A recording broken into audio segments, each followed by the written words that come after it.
স্পেনে তীব্র তাপপ্রবাহের কারণে গত 2 মাসে 1180 জনের মৃত্যু হয়েছে। সোমবার এ তথ্য দিয়েছে দেশটির পরিবেশ মন্ত্রণালয়। বান্ডেল থাকলে প্রতি সেনমানিতে টাকা বাঁচবে। বিকাশ সেনমানি বান্ডেল কিনে জিতুন প্রতি লেনদেনে।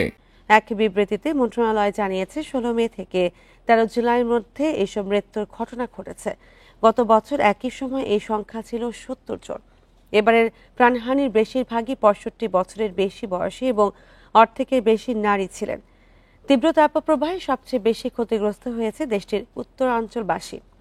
এছাড়া বার্সেলোনা ও মাদ্রিদে তাপমাত্রা ছড়ায় 40 ডিগ্রি সেলসিয়াস, যা স্বাভাবিকের চেয়ে অনেক বেশি।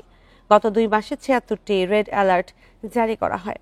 ইউরোপে তীব্র তাপপ্রবাহে 10 দিনে 2300 জনের মৃত্যু হয়েছে বলে সম্প্রতি জানায় লন্ডন ভিত্তিক 2টি প্রতিষ্ঠান।